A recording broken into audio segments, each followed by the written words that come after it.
Hello and अस्सलाम वालेकुम। कैसे हैं सब? उम्मीद करती हूँ सब खैरियत से होंगे। हम भी बिल्कुल ठीक ठाक।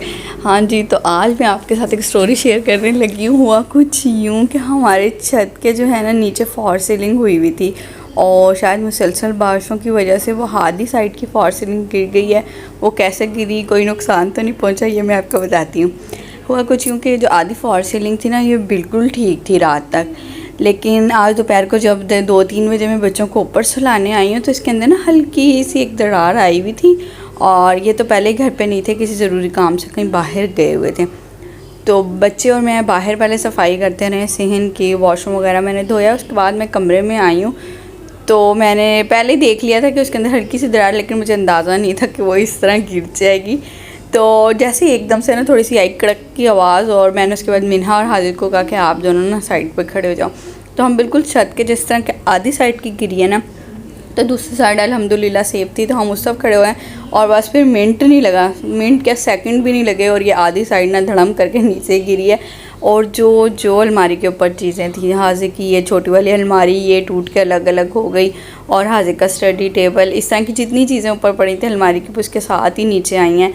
तो अब बस ये मैं सारी चीज़ें समेट रही हूँ और ये मलबा आके फिर बाद में पापा वगैरह ने उठा दिया था। अब आधी फॉर सीलिंग थी और आधी फॉर सीलिंग ना खुद हमने हाथ से गिरा दी है, क्योंकि उसका भी डर ही था, क्योंकि बारिशें मुसलसल हो रही हैं और किसी टाइम भी ना वो भी गिर सकता है हिस्सा, और हो भी सकता है कि कमरे में कोई हो तो उसको नुकसान पहुँचे। वो तो अल्हम्दुलिल्लाह से कमरे में कोई भी नहीं था, तो बचत हो गई, मतलब थे लेकिन साइड पे थे। तो बस ये स्टडी टेबल वगैरह मैंने हटाया। तो जिस चीज़ से ये फॉर सीलिंग के मतलब के जो भी पत्थर था वो टकराया है ना, तो वहाँ वो वाइट निशान पड़ गया। और आज कल मैं जैसे इनको साफ़ करने में और धोने में लगी हूँ, लेकिन वो आहिस्ता आहिस्ता ही साफ़ हो रहा है। अब जी हमने सारी शर्ट उतार दी थी, तो ये देखें छत का जो ऊपर का मंजर है ना, वो अब कुछ इस तरह भयानक सा हो गया। पंखा शंखा उतर गया था और जो फॉर सीलिंग है वो भी उतार दी। तो ऊपर वाली छत इतनी मतलब पानी जा के इस तरह उसका सीमेंट वगैरह गिर गया है। इसी सीमेंट गिरने की वजह से फॉर सीलिंग ने ना बिल्कुल बाहर नहीं संभाला और वो गिर गई। तो अब फ़िलहाल देखें, कभी सोच रहे हैं कि इस छत को रिपेयर करवा लें, क्योंकि गर्मी है, कमरे में एसी भी है और दूसरे कमरे में एसी की सहूलत नहीं है, तो बच्चे काफ़ी ज़्यादा डिस्टर्ब हैं। लेकिन बच्चे डर भी बहुत गए हैं, तो वो तो इस कमरे में जा ही नहीं रहे। वो कह रहे हैं कि नहीं ये टूट जाएगा। तो बस, लेकिन ये है कि पापा ने आके उसी दिन ही शाम में ना सारी छत उतार दी है। तकरीबन 2-3 दिन पहले का ही वाक़या है। तो अल्हम्दुलिल्लाह से सब कुछ सेफ़ ही रहा, चीज़ें वीज़ें भी बच गई हैं। तो जो नाजुक चीज़ें जैसे शीशे वीशे की वो दूसरी तरफ पड़ी थी, उस तरफ एक भारी अलमारी ही थी। ये सारी जो लाइट्स हैं ये छत से निकली हैं, क्योंकि छत पे हमने थोड़ी सी फैंसी लाइट्स की हुई थी और वो सारी भी साथ ही ना टूट के नीचे गिर गई हैं।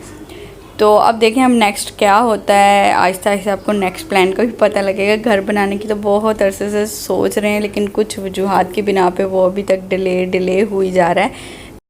इंशाल्लाह आपको बेहतरीन हल निकल आएगा। तो अब जी बस जो है ऊपर की साइड छत वत साफ़ कर गए थे सारे बंदे मिलके। पापा ने कुछ और भी मतलब कि छोटे मोटे जो मज़दूर लगा के अपने साथ वो साइड छत उतार दी थी। और नीचे बहुत ज़्यादा इस टाइम ना कचरा था, जैसे कि आप देख रहे हैं, क्योंकि एक तो छत गिराई थी और दूसरा वो अजीब सा चूना सा और कारपेट से। आपको पता है इस तरह की चीज़ें उठाना बहुत मुश्किल है। तो मेरा पहला जो था मतलब कि टारगेट वो यही कि सारे फर्नीचर की एक दफ़ा सफाई हो जाए ऊपर से, तो उसके बाद मैं नीचे वैक्यूम वगैरह करूँगी। अब फर्नीचर पे भी जो वाइट निशान है, अब मैं सोच रही हूँ कि जब कुछ मतलब कि हल निकलेगा इस चीज़ का, तो उन सब पे भी एक दफ़ा वार्निश या कोई मिट्टी का तेल वगैरह लगा दूँगी, तो वो दोबारा से चमक जाएंगे। वैसे अल्हम्दुलिल्लाह से कोई ऐसा नुकसान नहीं पहुँचा, सारी चीज़ें सेफ़ हैं, बंदे भी सेफ़ हैं। तो बस अब ये सारी चीज़ें आहिस्ता आहिस्ता साफ़ करके अपनी जगह पर पहुँच जाऊँगी और उसके बाद जो है वैक्यूम कर लूँगी। पंखा शंखा इस कमरे का हमने उतार दिया है, तो इस वजह से इधर इस टाइम खड़े होना इतना मुश्किल काम था, क्योंकि एक तो इसका मतलब ऊपर वाला जो फ़ैन था छत तोड़ने की वजह से था। साइड में हमने एक छोटा सा ब्रैकेट फ़ैन भी लगाया हुआ था, लेकिन रात एक दिन से हम साथ वाले कमरे में क़याम कर रहे हैं, तो उस कमरे में जो है वो ब्रैकेट फ़ैन हमने मुंतकिल कर दिया था कि जिससे बच्चे सोते हैं, चलो सिर्फ 2 पंखों की ज़रा जो है हवा हो जाएगी तो इनको गर्मी कम लगेगी। तो अब जो चीज़ छत के ऊपर से लाइट्स उतरी थी वो मैंने सारी एक जगह शॉपर में डाल के रख दी हैं, तो फिर कभी काम आएंगी, क्योंकि ऐसे ना ये टूटी हैं और ना इनकी वायरिंग वगैरह ख़राब हुई है। अगर दोबारा छत बनानी पड़ी तो उसमें ये आराम से लग जाएंगी। तो और भी जितनी इस तरह की वायरिंग वाला सामान ऊपर से उतरा था या लाइट्स वगैरह उतरी थी, वो सब मैंने एक शॉपर में कर दी थी और वो मैंने एक जगह पे महफूज कर लिया कि इंशाल्लाह नेक्स्ट टाइम फिर वो इस्तेमाल हो जाएंगी। तो इस तरह हर चीज़ जो नीचे पड़ी थी ना, भले वो दूर थी या भले करीब थी, तो उसके अंदर छोटा छोटा कचरा और इस तरह की मतलब बहुत सारा चूना वूना गिरा होता, तो हर चीज़ एक एक चीज़ साफ़ करनी पड़ रही थी। एक तो ये ब्लैक टाइप का मतलब ब्राउनिश टाइप का फर्नीचर है, ऊपर से मिट्टी की वजह से ये वाइट से निशान भी ना, जहाँ जहाँ भी थोड़ी बहुत भी ऊपर से फॉल सीलिंग तोड़ी है, गिरी है, तो वहाँ हल्के फुल्के से ना निशान से पड़ गए हैं। वो निशान ऐसे नहीं है कि ना मिटे, लेकिन वो ऐसे हैं कि बार बार साफ़ हो या किसी गीली चीज़ से साफ़ होंगे या कोई मिट्टी का तेल वगैरह लगेगा तो वो बहुत ज़्यादा जो है ना सही हो जाएंगे। तो बेड के अंदर, मैट्रेस के अंदर, इन सब के अंदर ना बहुत ज़्यादा, अभी भी ये देखें बेडशीट के ऊपर जो है ऊपर से चूना गिरा हुआ है। तो जो छत रह गई थी उसके ऊपर भी ना हल्का हल्का जहाँ जहाँ पानी खड़ा था ना, क्योंकि वो छत पहले रिपेयर होने वाली है, तो उसके ऊपर से ये सारा जो है ना चूना आहिस्ता आहिस्ता करके उतरेगा। तो बस मैं अब मैट्रेस हटा के यहाँ सारा मैट्रेस पे भी वैक्यूम कर दूँगी और मैट्रेस के साइड्स पे भी कर दूँगी। अब जी मैट्रेस हटा के ना दोनों इनर कॉर्नर और आउटर कॉर्नर पे भी ना मिट्टी अच्छी तरह गई हुई है, तो मैं साफ़ कर लूँगी। अच्छा, हवा कहीं पहुँचे ना पहुँचे, लेकिन मिट्टी पर ज़रूर पहुँच जाती है। तो वो रास्ते जहाँ बिल्कुल मतलब आपको उम्मीद भी नहीं होती कि वहाँ कोई चीज़ मतलब या कोई गंद हो सकता है या मिट्टी हो सकती है, तो वहाँ तक जो है ना कचरा किया हुआ था। तो बस मैंने जल्दी से ये देखें, जो बेड का जो इस तरह वाला हिस्सा है उसकी थोड़ी सी लकड़ी भी उतर गई है। तो बस यहाँ से जो ऊपर उन्होंने पॉलिश लगाई हुई थी, वो फॉर्मिका कहते हैं जिससे, शायद वो उतर गई थी। तो बस यहाँ भी काफ़ी मिट्टी जमा थी, मैंने सारी साफ़ कर लिया।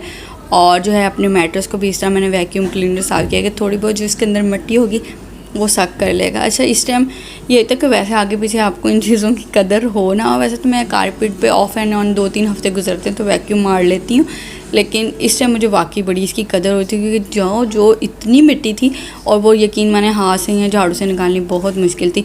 तो लगे हाथों मैंने खिड़कियाँ विड़कियाँ भी साफ़ कर ली हैं अपनी, क्योंकि आहिस्ता आहिस्ता वो सीज़न आ रहा है कि एसी बंद हो जाएगा और बस अच्छा सा मौसम हो जाएगा, तो खिड़कियाँ खोल के गुजारा आराम से हो जाता है सोने वोने का।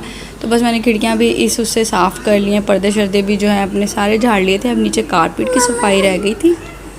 बहुत सोचने के बाद ये वीडियो मैंने डाली है। मुझे समझ नहीं आ रहा था कि ये चीज़ मैं आप लोगों के साथ शेयर करूं कि ना करूं, पता नहीं किस रंग में ली जाए, लेकिन इस वीडियो डालने का सिर्फ ये पर्पज़ है कि बस अब दुआ कीजिएगा कि आगे जो भी हो वो बहुत अच्छा हो, बल्कि बेहतरीन हो, हमारे हक़ में अल्लाह ताला आसानियाँ पैदा करे। और बस इस तरह वैक्यूम के साथ भी असल में जहाँ जहाँ गिरा था या जहाँ जहाँ भी वो छत तोड़ी है ना, तो नीचे कारपेट था और कारपेट के अंदर तक मिट्टी जज्ब हो गई है। हालांकि वेरी नेक्स्ट डे मतलब मैंने वैक्यूम किया है, लेकिन ये वैक्यूम के भी बस की बात नहीं थी। हो सकता है 2-3 दफ़ा हो तो ये काफ़ी हद तक नॉर्मल हो जाए।